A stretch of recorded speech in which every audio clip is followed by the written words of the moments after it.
Pourquoi? Dans ce cas, nous devons déterminer si la suite 1 - 1 sur n au carré est bornée. Dans l'une des vidéos précédentes, nous avons noté ses propriétés. Nous avons dit que nous pouvons déterminer si une suite est bornée inférieurement ou supérieurement s'il existe une borne inférieure ou supérieure de la suite. Eh bien, la suite est bornée si tous les termes se trouvent entre la borne inférieure ou la borne supérieure. Alors, comment déterminons-nous si la suite, qui dans ce cas est donnée par ce terme général, est bornée? D'abord, nous allons noter quelques termes. Disons le premier terme, le deuxième terme, le troisième, le quatrième et le cinquième terme. Donc, nous allons écrire les 5 premiers termes. Qu'est-ce que cela signifie? Cela signifie que nous insérons d'abord 1 à la place de n dans ce cas, non. C'est-à-dire, là où il y a n, nous mettons 1 et nous constatons que le premier terme de cette suite est égal à 0. Si nous mettons 1 dans ce terme général, nous obtiendrons moins un quart.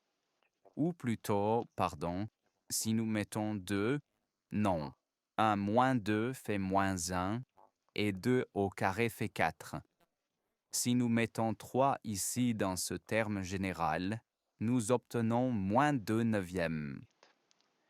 Si nous mettons 4 dans notre terme général, nous obtenons moins 3 16e.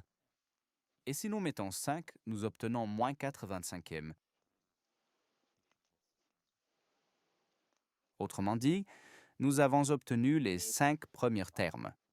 Et maintenant, traçons ces termes sur le graphique de la suite. Ici, j'ai préparé un graphique et nous avons écrit notre terme général. Ici, nous avons les 5 premiers termes, n'est-ce pas, ce que nous avons aussi calculé, sauf qu'ici, ils sont écrits. Et des valeurs avec une décimale.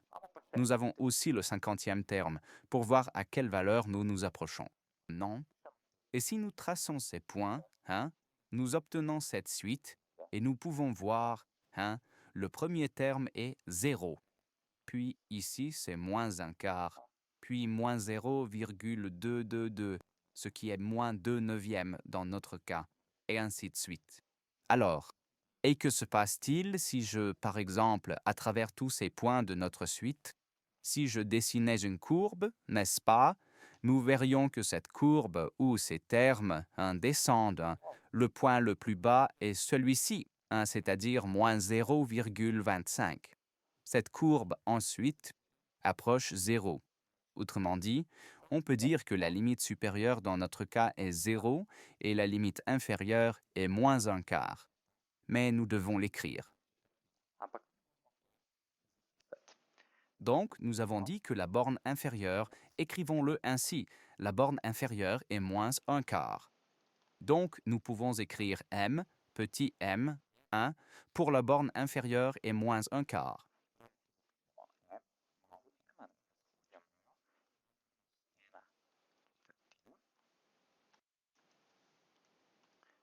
Nous écrivons m est inférieur ou égal au terme général.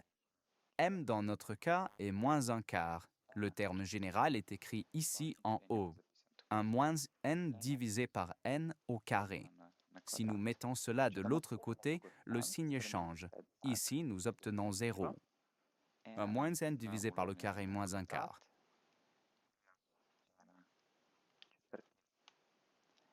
Si je mets cela maintenant sur un dénominateur commun, j'obtiens 4n au carré. Ici, j'obtiens 4 moins 4n moins 1 fois n au carré, n'est-ce pas? Cela signifie que nous avons juste mis sur un dénominateur commun. Nous devons faire attention, n'est-ce pas, car nous avons ici moins une fois au carré, puis moins, et ensuite plus n au carré. Bon, et maintenant disons, si nous insérions ici le chiffre 2, si nous disions à la place de n, là où n apparaît, nous mettions 2, nous constaterions que cette valeur, 1 que nous obtenons sur ce côté droit de l'inéquation, est vraiment supérieure à 0, ce qui signifie que c'est vraiment la borne inférieure. Nous calculons également ou écrivons la borne supérieure selon la même logique.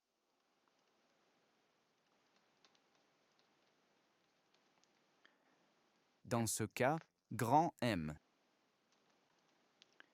est plus grand ou est égal est au terme général. Et nous avons dit que M est la borne supérieure, dans notre cas 0. Le terme général est écrit, 1 moins n divisé au carré.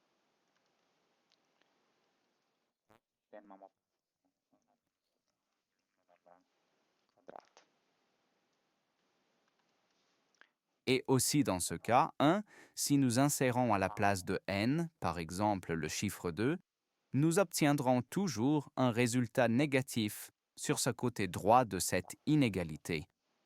Cela signifie que cette inégalité sera toujours valable. Les résultats seront toujours ici inférieurs à 0. Cela signifie que nous nous approchons de 0. Donc nous pouvons noter que la borne supérieure de cette suite est égale à 0. Plus tard aussi, nous ferons encore plus de ces exemples où nous calculerons ou déterminerons quelle est la borne inférieure ou supérieure de la suite.